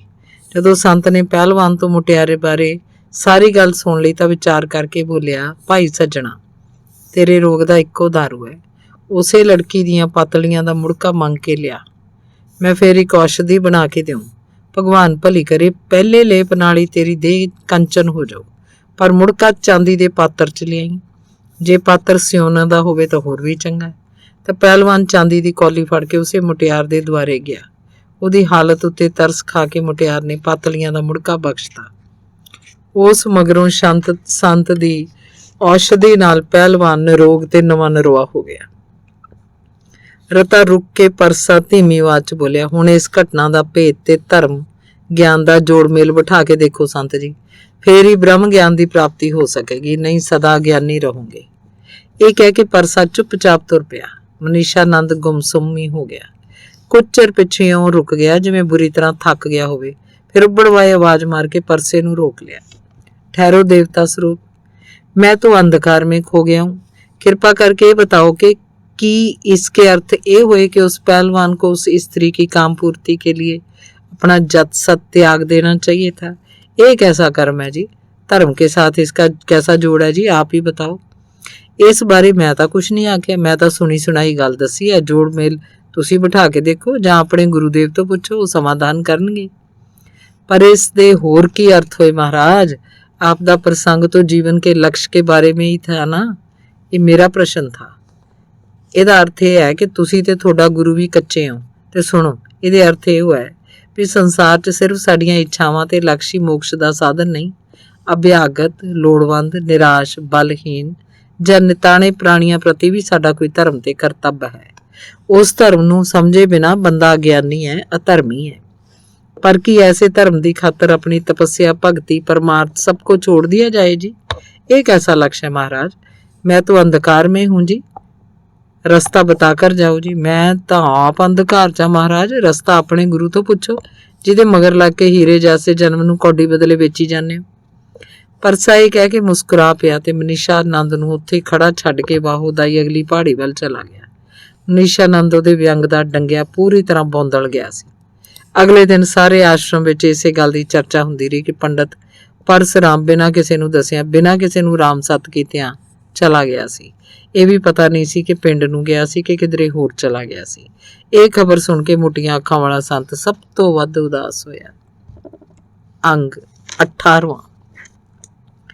ਪਰਸਾ ਜਦੋਂ ਪਹੁੰਚਿਆ ਤਾਂ ਟਿੰਡੀ ਦੀਵਾ ਬੱਤੀ ਬੁਝਾ ਕੇ ਸੌਂ ਗਿਆ ਸੀ। ਪਸ਼ੂ ਵੀ ਬਾਹਰ ਕੋਈ ਨਹੀਂ ਦਿਸਿਆ। ਬਿੰਦਕੂ ਆਸੇ ਪਾਸੇ ਝਾਕਦਾ ਰਿਹਾ। ਫਿਰ ਕਣਕ ਵਿੱਚ ਕੁਝ ਪਸ਼ੂ ਫਿਰਦੇ ਦਿਸੇ। ਖਾਲ ਵੱਲ ਲੌਲ ਕੇ ਦੇਖਿਆ 2-3 ਅਵਾਰਾਂ ਗਊਆਂ ਸੀ। ਜਦੋਂ ਟਾਹਲੀ ਵਾਲੀ ਵੱਟ ਪੈ ਕੇ ਉੱਧਰ ਗਿਆ ਤਾਂ ਗਊਆਂ ਮਾਨਾ ਦੇ ਖੇਤ ਵੱਲ ਭੱਜ ਗਈਆਂ। ਇਹ ਗਿੱਜੀਆਂ ਹੋਈਆਂ ਲੱਗਦੀਆਂ ਸੀ। ਵਾਪਸ ਮੁੜਦਿਆਂ ਬੂਹਾ ਖੜਕਾਇਆ। ਕਿਹੜਾ ਹੈ? ਅੰਦਰੋਂ ਅੱਬੜਵਾਏ ਉੱਠੇ ਟਿੰਡੀ ਦੀ ਆਵਾਜ਼ ਸੁਣੀ। ਉਹ ਬਾਹਰ ਤਾਂ ਖੋਲ, ਆਪੇ ਪਤਾ ਲੱਗ ਜੂ। ਆਉਣਾ। ਬੂਹਾ ਖੋਲਿਆ ਤਾਂ ਟਿੰਡੀ ਨੂੰ ਉਹਦੀ ਸ਼ਕਲ ਚੰਗੀ ਤਰ੍ਹਾਂ ਨਹੀਂ ਦਿਸੀ, ਪਰ ਪਛਾਣ ਲਿਆ। ਠਹਿਰੀ, ਕਿਹੜਾ ਮੈਂ ਦੀਵਾ ਜਗਾ ਲਾਂ ਬਾਬਾ। ਚਾਨਣ ਹੁੰਦੇ ਪਰਸੇ ਨੇ ਦੇਖਿਆ ਘਰ ਦਾ ਬੁਰਾ ਹਾਲ ਸੀ। ਹਰੇਕ ਚੀਜ਼ ਇੱਧਰ ਉੱਧਰ ਖਿਲ ਰਹੀ ਸੀ। ਕੂੜਾ ਵੀ ਕਿਸੇ ਨੇ ਨਹੀਂ ਸੀ ਹੁੰਜਿਆ। ਸਭ ਪਾਸੇ ਮਿੱਟੀ ਘੱਟਾ। ਬਸੰਤਾ ਕਿੱਥੇ ਹੈ? ਉਹਨੇ ਝੋਲਾ ਅੰਦਰ ਰੱਖਦਿਆਂ ਪੁੱਛਿਆ। ਟਿੰਡੀ ਸਾਹਮਣੇ ਸੱਜੇ ਖੂੰਜੇ ਡਰਨੇ ਵਾਂਗ ਖੜੋਤਾ ਬੋਲਿਆ, ਉਹਨੂੰ ਤਾਂ ਬਾਬਾ ਪੁਲਿਸ ਫੜ ਕੇ ਲੈ ਗਈ, ਕਈ ਦਿਨ ਹੋ ਗਏ। ਪੁਲਿਸ? ਹਾਂ, ਉਹ ਕਹਿੰਦੇ ਤੇਰੇ ਕੋਲ ਮਾੜੇ ਬੰਦੇ ਆਉਂਦੇ। ਕਿਹੜੇ ਮਾੜੇ ਬੰਦੇ? ਇਹ ਹੁਣ ਮੈਨੂੰ ਕੀ ਪਤਾ, ਪੁਲਿਸ ਵਾਲੇ ਹੀ ਕਹਿੰਦੇ ਸੀ। ਕੋਈ ਬੰਦੇ ਆਉਂਦੇ ਹੁੰਦੇ ਸੀ ਮੇਰੇ ਮਗਰੋਂ? ਬੰਦੇ ਤਾਂ ਆਉਂਦੇ ਸੀ, ਇੱਕ ਮੋਨਾ ਤੇ 2 ਪੱਗਾਂ ਵਾਲੇ, ਪਰ ਉਹ ਤਾਂ ਕਦੇ ਰਾਤ ਬਰਾਤੀ ਆਉਂਦੇ ਹੁੰਦੇ ਸੀ ਤੇ ਦਿਨੇ ਤਾਂ ਕਦੇ ਰਹੇ ਹੀ ਨਹੀਂ ਸੀ। ਹੁਣ ਵੀ ਉਹ ਤਾਂ ਬਲਾ ਚੰਗੇ ਬੰਦੇ ਸੀ, ਮੈਂ ਵੀ ਗੱਲਾਂ ਸੁਣੀਆਂ ਸੀ। ਉਹ ਤਾਂ ਗੱਲਾਂ ਹੀ ਬਲਾ ਵਧੀਆ ਕਰਦੇ ਹੁੰਦੇ ਸੀ। ਬਾਈ ਬਸੰਤੇ ਦੀ ਬੇਲੀ ਸੀ, ਜੇਲ੍ਹ 'ਚ ਕਿਤੇ ਬੇਲੀ ਬਣ ਗਏ ਦੱਸਦੇ ਸੀ। ਤੇ ਪਸ਼ੂ ਡੰਗਰ? ਗਊ ਤਾਂ ਰਤਨੇ ਕਿਆ ਨੂੰ ਦੇਤੀ ਸੀ ਵੀ ਸੂਣ ਤਾਂ ਹੀ ਸਾਂਭੀ ਰੱਖਣਗੇ, ਪੱਠਾ ਦੱਥਾ ਦੇ ਦਿਆ ਕਰਾਂਗੇ, ਨਾਲੇ ਉਹ ਬੱਚੀ ਰੱਖ ਲੈਣਗੇ। ਤੇ ਵੱਡਾ ਬਲਦ ਬਾਈ ਨੇ ਮਹੀਨਾ ਕੁ ਪਹਿਲਾਂ ਪੱਖੋ ਦੇ ਕਿਸੇ ਬੰਦੇ ਨੂੰ ਵੇਚਤਾ। ਕਹਿੰਦਾ ਹੁਣ ਟਰੈਕਟਰ ਨਾਲ ਕਿਰਾਏ ਤੇ ਹੀ ਵਹਾ ਲਿਆ ਕਰਾਂਗੇ। ਤੇ ਮੀਣਾ ਤੇਰੇ ਜਾਣ ਤੋਂ ਕੁਛ ਦਿਨ ਮਗਰੋਂ ਹੀ ਮਰ ਗਿਆ ਸੀ।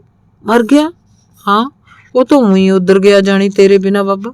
ਨਾ ਪੱਠੇ ਖਾਦੇ ਨਾ ਪਾਣੀ ਪੀਤਾ, ਬਸ ਡਿੱਗ ਹੀ ਪਿਆ। ਫਿਰ ਐਸਾ ਬਰਾਗਿਆ ਵੀ ਮੁੜ ਕੇ ਉੱਠਿਆ ਹੀ ਨਹੀਂ ਸਹੁਰਾ। ਉਸੇ ਵੇਲੇ ਚੁੱਪਚਾਪ ਉੱਠ ਕੇ ਪਰਸਾ ਬਾਹਰ ਆ ਗਿਆ। ਪਹਿਲਾਂ ਪਸ਼ੂਆਂ ਵਾਲੇ ਛਤੜੇ ਵੱਲ ਲੌ ਲਿਆ। ਛਤੜਾ ਸੁੰਨਾ ਪਿਆ ਸੀ। ਨੀਵੀਂ ਪਾ ਕੇ ਟਾਹਲੀ ਹੇਠਲੀ ਕੁਰਲੀ ਕੋਲ ਗਿਆ। ਕੁਰਲੀ ਦੇ ਖੱਬੇ ਪਾਸੇ ਦੀ ਸਾਰੀ ਡੌਲ ਹੀ ਡਿੱਗੀ ਪਈ ਸੀ। ਆਲੇ ਦੁਆਲੇ ਖੋਰ ਖੱਪਾ ਖਿਲ ਰਿਹਾ ਹੋਇਆ ਸੀ। ਗਾਂਹ ਤੁਰਿਆ ਗਿਆ ਤਾਂ ਹੌਲੀ ਹੌਲੀ ਸਭ ਕੁਝ ਸਾਫ਼ ਦਿਸਣ ਲੱਗ ਪਿਆ, ਕਿਉਂਕਿ ਅਜੇ ਚਾਨਣੇ ਪੱਖ ਦੀ ਅੱਠੇ ਦਾ ਚੰਦ ਛਿਪਿਆ ਨਹੀਂ ਸੀ। ਕਣਕ ਥਾਂ ਥਾਂ ਤੋਂ ਪਸ਼ੂਆਂ ਨੇ ਮੁੱਛੀ ਹੋਈ ਸੀ। ਕਈ ਥਾਈਂ ਉਂਝੀ ਦੋਗੀਆਂ ਸੀ। ਜਿਨ੍ਹਾਂ ਅਗਾਂਹ ਗਿਆ ਇਹੋ ਹਾਲ ਦਿਸਿਆ, ਉੱਥੋਂ ਹੀ ਪਿਛਾਂਹ ਮੁੜ ਪਿਆ। ਅੰਦਰ ਆ ਕੇ ਮੰਜੇ ਤੇ ਬੈਠਦਾ ਬੋਲਿਆ, ਤੂੰ ਸਾਰਾ ਦਿਨ ਹੁਣ ਕੀ ਕਰਦਾ ਹੁੰਨਾ? ਟਿੰਡੀ ਜਿਵੇਂ ਡਰਦਾ ਉੱਠ ਕੇ ਨੇੜੇ ਹੋਇਆ ਬੋਲਿਆ, ਮੈਂ ਕੀ ਕਰਨਾ ਸੀ? ਜਿੱਦੇ ਦਾ ਬਾਈ ਬਸੰਤਾ ਗਿਆ, ਮੇਰੇ ਤਾਂ ਊਂ ਆਸਾਨ ਮਾਰੇ ਪਏ ਆ। ਦੋਏ ਵੇਲੇ ਰੋਟੀ ਬੇਬੇ ਦੇ ਕੇ ਜਾਂਦੀ ਹੈ ਪਿੰਡੋਂ। ਚਾਹ ਪਾਣੀ ਮੈਂ ਪਸ਼ੂਆਂ ਵਾਲੇ ਛਤੜੇ ਹੇਠ ਕਰ ਲੈਣਾ। ਉੱਥੇ ਆਪਦੇ ਚੁੱਲ੍ਹਾ ਰੱਖਿਆ ਪਿਆ। ਦੁੱਧ ਦਾ ਪਊਆ ਤੜਕੇ ਤੇ ਇੱਕ ਆਥਣੇ ਰੋਟੀ ਦੇ ਨਾਲ ਬੇਬੇ ਫੜਾ ਜਾਂਦੀ ਹੈ। ਕਣਕ ਦਾ ਤਾਂ ਬਾਹਲਾ ਮਾੜਾ ਹਾਲ ਹੋਇਆ ਪਿਆ ਭਾਈ। ਹਾਲ ਤਾਂ ਬਾਬਾ ਜ਼ਰੂਰ ਮਾੜਾ ਹੋਇਆ ਪਿਆ, ਮੈਨੂੰ ਵੀ ਦਿਸਦਾ। ਟਿੰਡੀ ਸਿਆਣਿਆਂ ਵਾਂਗ ਬੋਲਿਆ, ਪਰ ਫਿਰ ਕਰੀਏ ਕੀ? ਜਦੋਂ ਪਾਲਣ ਵਾਲੇ ਪੂਰੀ ਪਰਵਰਸਤੀ ਨਾ ਹੋਈ ਤਾਂ ਸਾਰਾ ਕੰਮ ਹੀ ਖਰਾਬ ਹੋ ਗਿਆ। ਫਿਰ ਹੁਣ ਕੀ ਵਾਹ ਜਾਵੇ? ਵਾਹ ਜਾਵੇ ਵੇਲੇ ਸਿਰ ਤਾਂ ਕੁਛ ਵੀ ਨਾ ਹੋਇਆ, ਨਾ ਪਾਣੀ ਲੱਗਿਆ ਨਾ ਗੋਡੀ ਹੋਈ। ਬਾਈ ਬਸੰਤੇ ਨੂੰ ਤਾਂ ਪੁਲਿਸ ਫੜ ਕੇ ਲੈ ਗਈ, ਮੈਂ ਅੰਦਰ ਪੈ ਜਾਣਾ। ਉਧਰੋਂ ਰਿਹਾ ਢਾਂਡੀਆਂ ਗਿੱਝ ਗਈਆਂ। ਪਤਾ ਨਹੀਂ ਇੰਨੀਆਂ ਆਈਆਂ ਕਿੱਥੋਂ ਆ ਮੇਰੇ ਸਹੁਰੇ ਦੀਆਂ। ਅਜਾੜਾ ਬਲਾ ਕਰਦੀਆਂ, ਜਿਹਦੇ ਜਾ ਵੜਦੀਆਂ ਬਸ ਆਹੂ ਲਾ ਦਿੰਦੀਆਂ। ਲੋਕ ਸਲਗਾਂ ਗਧਾਲੀਆਂ ਲੈ ਕੇ ਇਹਨਾਂ ਮਗਰੀ ਤੁਰੇ ਫਿਰਦੇ ਆ। ਜਿਹਦੇ ਜਾ ਪੈਂਦੀਆਂ ਖੇਤ ਵਾਲਾ ਚਾਰ ਡਾਂਗਾ ਮਾਰ ਕੇ ਅਗਲੇ ਖੇਤ 'ਚ ਕਰ ਦਿੰਦਾ। ਅਗਲੇ ਵਾਲਾ ਬਹੁਤਾ ਜਾਂਦਾ ਤਾਂ ਪਿੰਡ ਵਾਲੇ ਦੂਜੇ ਪੈਸੇ ਦੇ ਖੇਤੀ ਹੱਕ ਆਉਂਦਾ। ਐਂ ਕੋਈ ਨਹੀਂ ਸੋਚਦਾ ਵੀ ਅਜਾੜਾ ਤਾਂ ਸਾਰਿਆਂ ਦਾ ਹੀ ਹੁੰਦਾ। ਇਕੱਠੇ ਹੋ ਕੇ ਕੋਈ ਇੰਤਜ਼ਾਮ ਕਰੀਏ, ਇਹਨਾਂ ਨੂੰ ਇਕੱਠੀਆਂ ਕਰਕੇ ਕਿਸੇ ਮੰਡੀ ਮੁੰਡੀ 'ਚ ਦਫਾ ਕਰ ਆਈਏ। ਤਾਂ ਹੀ ਉਹ ਕਹਿੰਦੇ ਹੁੰਦੇ ਸੀ ਨਾ ਬਈ, ਜਦੋਂ ਤਾਈਂ ਲੋਕਾਂ ਦਾ ਇਕੱਤਰ ਨਹੀਂ ਹੁੰਦਾ, ਅਜਾੜੇ ਤਾਂ ਐਂ ਹੀ ਚੱਲਣਗੇ, ਹੁੰਦੇ ਹੀ ਰਹਿਣਗੇ। ਚੰਗਾ ਤੂੰ ਉੱਠ ਕੇ ਪਾਣੀ ਤੱਤਾ ਕਰ। ਪਰਸੇ ਨੇ ਉਹਨੂੰ ਚੁੱਪ ਨਾ ਕਰਦਿਆਂ ਦੇਖ ਕੇ ਰਤਾ ਕਿਵੇਂ ਨਾਲ ਕਿਹਾ, ਪਾਣੀ ਤੱਤਾ ਮੈਂ ਕਿਵੇਂ ਕਰੂ ਬਾਬਾ? ਉਹ ਬਾਹਰ ਜਾ ਕੇ ਚੁੱਲ੍ਹੇ 'ਚ ਅੱਗ ਬਾਲ, ਵੱਡਾ ਪਤੀਲਾ ਲੈ ਕੇ ਨਲਕੇ ਤੋਂ ਪਾਣੀ ਦਾ ਭਰ ਕੇ ਉੱਤੇ ਰੱਖ ਦੇ। ਆ ਗਈ ਸਮਝ ਕੇ ਨਹੀਂ? ਮੈਂ ਇਹ ਕੀ ਗੱਲ ਹੋਈ? ਮੇਰੀ ਤਾਂ ਸਮਝ 'ਚ ਨਹੀਂ ਆਈ ਬਾਬਾ। ਤੇ ਤੂੰ ਮੇਮਣੇ ਵਾਂਗੂ ਮੈਂ ਫੇਰ ਕਰੀ। ਪਹਿਲਾਂ ਜਿਵੇਂ ਮੈਂ ਕਹਿੰਦਾ ਉਵੇਂ ਕਰ। ਆਈ ਸਮਝ? ਮੈਂ ਧਰਮ ਕਰਮ ਦੇ ਦੁਆਰਿਓਂ ਹਰਦੁਆਰਿਓਂ ਆਇਆ। ਮੈਨੂੰ ਤੇਰੇ ਨਾਲ ਬਾਹਲਾ ਪਤਾ ਹੈ ਵੀ ਧਰਮ ਕਰਮ ਹੁੰਦਾ ਕੀ ਹੈ। ਅੱਜ ਤੋਂ ਮੇਰਾ ਰੋਟੀ ਟੁੱਕ ਵੀ ਤੂੰ ਪਕਾਇਆ ਕਰਨਾ ਹੈ। ਆਈ ਗੱਲ ਸਮਝ ਵਿੱਚ? ਚੱਲ ਉੱਠ। ਪਰ ਜਿਹੜਾ ਪਾਪ ਮੇਰੇ ਸਿਰ ਚੜੂਗਾ ਉਹ ਕੌਣ ਭੁਗਤੂ ਬਾਬਾ? ਲੱਗਦਾ ਕੁਝ ਪਾਪ ਪੁੰਨ ਦਾ। ਇਹ ਤੈਨੂੰ ਕਿਹਨੇ ਸਿਖਾਇਆ ਬਈ ਆਹ ਪੁੰਨ ਹੁੰਦਾ ਆਹ ਪਾਪ? ਸਿਖਾਇਆ ਤਾਂ ਸਗੋਂ ਉਹਨਾਂ ਨੇ, ਇਹਦੇ ਉਲਟ ਸੀ। ਇਹ ਗੱਲ ਵੀ ਉਹ ਪਰਸੇ ਤੋਂ ਲੁਕਾ ਗਿਆ ਸੀ ਵੀ ਉਹਨਾਂ ਨੇ ਤਾਂ ਬਸੰਤੇ ਦਾ ਚਾਹ ਪਾਣੀ ਵੀ ਉਹ ਬਣਾਉਂਦਾ ਰਿਹਾ ਸੀ। ਫਿਰ ਇਹ ਪਾਪ ਪੁੰਨ ਦੀ ਗੱਲ ਉਹ ਤੋਂ ਕਿਵੇਂ ਆਖੇਗੀ? ਟਿੰਡੀ ਇਸੇ ਸੋਚ 'ਚ ਉਲਝਿਆ ਬਾਹਰ ਚਲਾ ਗਿਆ। ਕਿਉਂ ਬਈ? ਮੇਰੀ ਸਮਝ 'ਚ ਇਹ ਆਪਣੇ ਇਲਾਕੇ 'ਚ ਪਹਿਲਾਂ ਵਾਕਾ ਹੀ ਹੋਊ। ਸੱਥ 'ਚ ਛਿੜੀ ਚਰਚਾ ਦਾ ਮੁੱਢ ਖੇਮੇ ਕੇ ਸੰਤੂ ਦੀ ਇਸੇ ਗੱਲ ਤੋਂ ਵੱਜਿਆ। ਕਿਹੜਾ ਵਾਕਾ ਬਈ? ਉਹ ਆਹੀ ਬਾਹਮਣਾ ਦਾ ਮਜ਼੍ਹਬੀਆਂ ਦੇ ਮੁੰਡੇ ਤੋਂ ਰੋਟੀਆਂ ਪਕਾਉਣ ਵਾਲਾ। ਹਾਂ ਹੋਊ ਤਾਂ ਪਹਿਲਾਂ ਹੀ, ਪਰ ਹੁਣ ਤਾਂ ਸਾਰੀ ਏਕ ਹੋਈ ਜਾਂਦੀ ਆ ਜਿਹੜੇ ਕੌਮ ਨਸ਼ਟ ਆ। ਇਹ ਤਾਂ ਕਹਿੰਦੇ ਰੱਬ ਹੈ ਹੀ ਨਹੀਂ ਤੇ ਆ ਜਾਤ ਪਾਤ ਊਚ ਨੀਚ ਹੈ ਹੀ ਨਹੀਂ, ਨਿਰਾ ਪਖੰਡ। ਨਾਮੇ ਬੁੜੇ ਨੇ ਕਿਹਾ, ਪਖੰਡ ਤਾਂ ਪਤਾ ਨਹੀਂ। ਉਹ ਦੇਖ ਲੈ ਬਾਹਮਣ ਸਾਰੀ ਦੁਨੀਆ ਨੂੰ ਦਬੱਲੀ ਤੁਰੇ ਫਿਰਦੇ ਆ। ਅਜੇ ਤਾਈਂ ਵੀ ਆਪਣਾ ਸਾਰਾ ਪਿੰਡ ਬੁੜੇ ਬੁੜੀਆਂ ਦੇ ਹੱਡ ਚੱਕ ਕੇ ਹਰਦੁਆਰ ਤੁਰ ਪੈਂਦੇ ਆ। ਕਰਤਾਰੇ ਅਕਾਲੀਏ ਵੀ, ਪਰ ਪਰਾਰ ਆਪਦੀ ਔਤ ਗਈ ਤਾਈ ਬੱਸੋ ਦੇ ਫੁੱਲ ਹਰਦੁਆਰ ਪਾ ਕੇ ਆਏ ਕਿ ਨਹੀਂ? ਆ ਇੱਕ ਪਾਸੇ ਬਾਹਮਣਾ ਨੂੰ ਲੋਕ ਗਾਲਾਂ ਕੱਢੀ ਜਾਣਗੇ, ਨਾਲੇ ਆਪ ਹੀ ਅੱਧਾ ਪਿੰਡ ਸਰਾਧ ਖਵਾਈ ਜਾਂਦਾ ਹੈ। ਉਹਨਾਂ ਪਤੰਦਰਾਂ ਨੂੰ ਖਵਾਈ ਨਹੀਂ ਜਾਂਦਾ ਹੈ। ਝੂਠ ਹੈ? ਪ੍ਰੀਤੂ ਪਖੰਡੀ ਹੱਸ ਕੇ ਬੋਲਿਆ, ਤੂੰ ਇਹ ਤਮਾਸ਼ਾ ਦੇਖ ਕੀ ਬਣਿਆ? ਬਾਹਮਣਾ ਨੇ ਦੁਨੀਆ ਨੂੰ ਤਾਂ ਲਾਤਾ ਇਸ ਪਾਸੇ ਬਈ ਪਏ ਕਮਲੇ ਭੌਂਕਦੇ ਫਿਰਨਗੇ। ਧੰਨੇ ਵਾਂਗੂ ਪੱਥਰ ਦੇ ਬੱਟਿਆਂ ਨੂੰ ਠਾਕਰ ਸਮਝ ਕੇ ਪੂਜਦੇ ਤੇ ਆਪ ਹੀ ਕੁਝ ਵੀ ਨਹੀਂ ਕਰਦੇ। ਮੈਂ ਇੱਕ ਦਿਨ ਅਮਰਨਾਥ ਨੂੰ ਪੁੱਛਿਆ ਵੀ ਬਾਬਾ ਤੁਸੀਂ ਨਾ ਸਰਾਧ ਸਰੂਦ ਕਰਦੇ ਹੁੰਦੇ? ਤੇ ਮੈਨੂੰ ਕਹਿੰਦਾ, ਭਲਿਆ ਲੋਕਾ ਜਿਹੜਾ ਸਰਾਧ ਖਾਂਦਾ ਹੋਵੇ ਉਹਦੇ ਸਰਾਧ ਮਗਰ ਰਹਿ ਗਏ। ਨਾਲੇ ਗ੍ਰੰਥਾਂ 'ਚ ਲਿਖਿਆ ਵੀ ਬਾਹਮਣਾਂ ਦੇ ਸਰਾਧ ਤਾਂ ਬਰਮਾ ਜੀ ਉੱਤੇ ਆਪ ਹੀ ਕਰ ਦਿੰਦੇ ਆ ਤੇ ਇੱਥੇ ਧਰਤੀ ਤੇ ਕੀਤੇ ਸਰਾਧ ਦਾ ਬਾਹਮਣਾਂ ਨੂੰ ਪਾਪ ਲੱਗਦਾ ਹੈ। ਪਾਪ? ਇਹ ਕੀ ਗੱਲ ਬਣੀ ਬਈ? ਸੰਤੂ ਬੋਲਿਆ, ਇਹ ਗੱਲ ਮੈਂ ਪੁੱਛੀ ਸੀ। ਉਹ ਕਹਿੰਦਾ ਵੀ ਸਾਡਾ ਖਾਦਾ ਤਾਂ ਤੁਹਾਡੇ ਪਿੱਤਰਾਂ ਜਠੇਰਿਆਂ ਨੂੰ ਲੱਗਦਾ ਤੇ ਸਾਡਾ ਖਵਾਇਆ ਫੇਰ ਕਿਹਨੂੰ ਲੱਗੇ? ਨਾਲੇ ਅਸੀਂ ਖਵਾਈਏ ਕਿਹਨੂੰ? ਬਾਹਮਣਾਂ ਦੇ ਘਰ ਦਾ ਤਾਂ ਕੋਈ ਖਾਂਦਾ ਹੀ ਨਹੀਂ। ਇਹੋ ਜਿਹੀਆਂ ਮੂਹਰਿਓਂ ਸੁਣਾਉਂਦੇ ਆ ਇਹ ਖੀਰਾਂ ਖਾਣੇ। ਇਹ ਤਾਂ ਐਵੇਂ ਤੈਨੂੰ ਚਾਰਦਾ ਹੈ। ਇਹਨਾਂ ਬਾਹਮਣਾਂ ਦੇ ਵੀ ਗਾਂ ਪੁਰੋਤ ਹੁੰਦੇ ਆ। ਜਜਮਾਨੀ ਪੁਰੋਤੀ ਤਾਂ ਇਹ ਧਰਮਰਾਜ ਤਾਈਂ ਵੀ ਚਲਾਈ ਫਿਰਦੇ ਆ। ਜਾਤ ਬਰਾਦਰੀ ਤੇ ਗੋਤਾਂ ਸਰੋਤਾਂ ਦਾ ਕੰਮ ਇਹ ਗੰਢੇ ਦੇ ਫੋਲਕਾਂ ਵਾਂਗੂ ਕਿਤੇ ਮੁੱਕਣ ਕਿਹੜਾ ਦਿੰਦੇ ਆ। ਬੜੀ ਖੱਚਰੀ ਕੌਮ ਹੈ। ਚੱਲ ਐ ਹੋਊ, ਪਰ ਊਂ ਤੂੰ ਦੇਖ ਲੈ ਸਾਰੀ ਦੁਨੀਆ ਨੂੰ ਲੇਲਿਆਂ ਵਾਂਗੂ ਮਗਰ ਲਾਈ ਫਿਰਦੇ ਆ।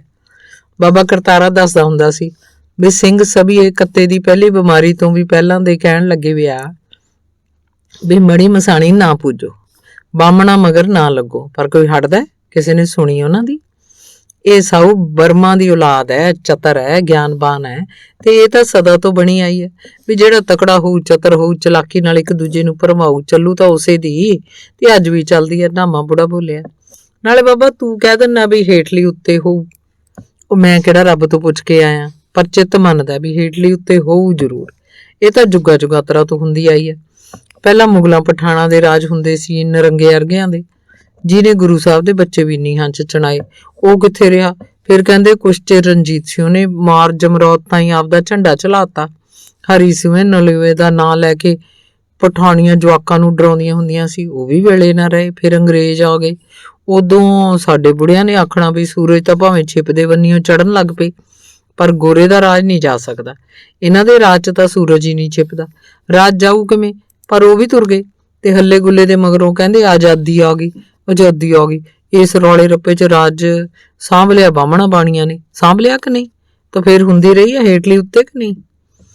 ਆਪਣੀ ਫੋਲੋ ਵਾਲੀ ਅੱਖ ਲਿਸ਼ਕਾਉਂਦਾ ਕਾਲੂ ਉਹਨੂੰ ਟੋਕਦਿਆਂ ਬੋਲਿਆ, ਬਾਹਮਣਾ ਬਾਣੀਆਂ ਨੇ ਕਿਵੇਂ ਸਾਂਭ ਲਿਆ ਬਈ? ਇਹ ਗੱਲ ਤੇਰੀ ਕਿੱਧਰ ਨੂੰ ਗਈ? ਉਹ ਭਾਈ ਐ ਨਾਮੇ ਨੇ ਠਰਮੇ ਨਾਲ ਕਿਹਾ, ਪਹਿਲਾਂ ਰਾਜ ਦੇ ਗਏ ਅੰਗਰੇਜ਼ ਮਹਾਤਮੇ ਗਾਂਧੀ ਨੂੰ। ਉਹਦਾ ਜਨਮ ਮਹਾਜਨਾਂ ਦੇ ਘਰ ਦਾ ਸੀ, ਤੇ ਮਹਾਜਨ ਖੱਤਰੀ ਸਭ ਇੱਕ ਹੀ ਹੁੰਦੇ ਆ। ਉਹਨਾਂ ਨੂੰ ਬੈਸ਼ ਕਹਿੰਦੇ ਆ। ਇਹ ਵਿਸ਼ਨੂੰ ਨੂੰ ਮੰਨਦੇ ਆ, ਪਰ ਉਹ ਤਿਆਗੀ ਆਦਮੀ ਸੀ, ਸਾਧੂ ਵਰਗਾ। ਕਹਿੰਦਾ ਭਾਈ ਮੈਂ ਤਾਂ ਅੰਗਰੇਜ਼ ਕੱਢਣੇ ਸੀ, ਕੱਢ ਤੇ ਰਾਜ ਨਹੀਂ ਮੈਂ ਕਰਨਾ। ਇਸ ਕਰਕੇ ਉਹਨੇ ਰਾਜ ਦੇ ਤਾਂ ਨਹਿਰੂ ਨੂੰ, ਤੇ ਨਹਿਰੂ ਹੁੰਦੇ ਆ ਬ੍ਰਾਹਮਣ। ਉਹਨੇ ਦੇਖ ਲੈ ਕੈ ਵਰੇ ਰਾਜ ਕੀਤਾ, ਖਬਰ ਨਹੀਂ 16-18 ਸਾਲ ਰਿਹਾ ਹੋਊ। ਮਗਰੋਂ ਉਹਦੀ ਧੀ ਰਾਜ ਕਰਨ ਲੱਗ ਪਈ। ਇਹ ਬਾਬਾ ਹੇਠਲੀ ਉੱਤੇ ਕਿਵੇਂ ਹੋਈ? ਇਹ ਤਾਂ ਸਗੋਂ ਉਤਲੀ ਹੋਰ ਉੱਤੇ ਹੋ ਗਈ।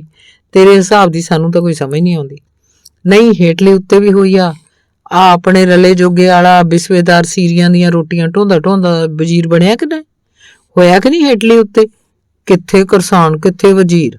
ਪਰ ਟਰੈਕਟਰ ਤੇ ਜੀਪਾਂ ਤਾਂ ਉਹਨੇ ਵੀ ਆਪਦੀਆਂ ਹੀ ਬਣਾਈਆਂ। ਤੇਰੇ ਮੇਰੇ ਘਰੇ ਉਹ ਕੀ ਕਣਕ ਸਿੱਟ ਗਿਆ?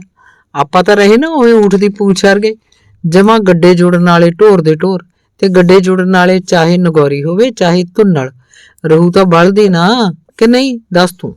ਇਹ ਤਾਂ ਫੇਰ ਐਵੇਂ ਆ, ਐ ਨਹੀਂ ਹੇਠਲੀ ਉੱਤੇ ਹੁੰਦੀ ਜਿਵੇਂ ਤੁਸੀਂ ਸਮਝਦੇ ਹੋ। ਆਖਰ ਨੂੰ ਰਾਜ ਚਲਾਉਣ ਵਾਸਤੇ ਅਕਲ ਵੀ ਤਾਂ ਚਾਹੀਦੀ ਹੈ। ਇਹ ਰਾਜ ਭਾਗ ਤਾਂ ਵੱਡੇ ਹੀ ਚਲਾਉਣਗੇ। ਕੇਰੂ ਚੌਕੀਦਾਰ ਨੂੰ ਕਿਹਨੇ ਤਹਿਸੀਲਦਾਰ ਲਾ ਦੇਣਾ?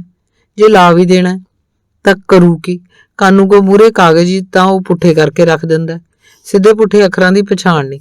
ਫਿਰ ਉਹ ਦੱਸ ਕਿਸ ਕਰਮ ਦਾ ਹੋਇਆ? ਹੇਠੋਂ ਉੱਤੇ ਜਾਊ ਕਿਵੇਂ? ਤੂੰ ਵੀ ਹੱਦ ਕਰਦਾ ਤਾਇਆ। ਆ ਕਾਲੂ ਕਾਣਾ ਆਪਣੇ ਉਲਝੇ ਵਾਲਾਂ ਦਾ ਜੂੜਾ ਸੂਤ ਕਰਦਿਆਂ ਫੇਰ ਬੋਲਿਆ, ਜੇ ਭਲਾ ਪਰਸੇ ਦਾ ਮੁੰਡਾ ਥਾਣੇਦਾਰ ਬਣ ਸਕਦਾ ਹੈ ਤਾਂ ਕੇਰੂ ਪਟਵਾਰੀ ਜਾਂ ਤਹਿਸੀਲਦਾਰ ਕਿਉਂ ਨਹੀਂ ਲੱਗ ਸਕਦਾ ਬਈ?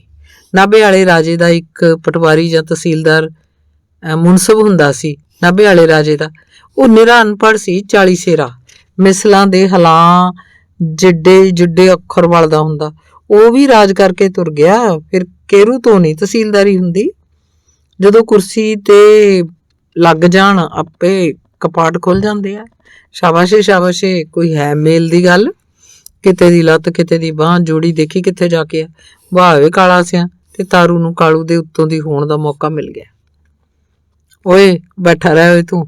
ਕਾਲੂ ਹਰ ਕੇ ਛੇਤੀ ਦੇਣੇ ਜੁੰਡੇ ਇਕੱਠੇ ਕਰਦਾ ਆਪਣੀ ਖੱਬੀ ਕੂਣੀ ਕੋਲੋਂ ਟੁੱਟ ਕੇ ਵਿੰਗੀ ਹੋਈ ਬਾਂਹ ਦੁਸਾਂਗੇ ਵਾਂਗੂ ਤਾਂ ਲਾਰਦਾ ਬੋਲਿਆ, ਲੱਤ ਬਾਂਹ ਤਾਂ ਇਹਦੇ 'ਚ ਕੀ ਮਤਲਬ ਹੈ?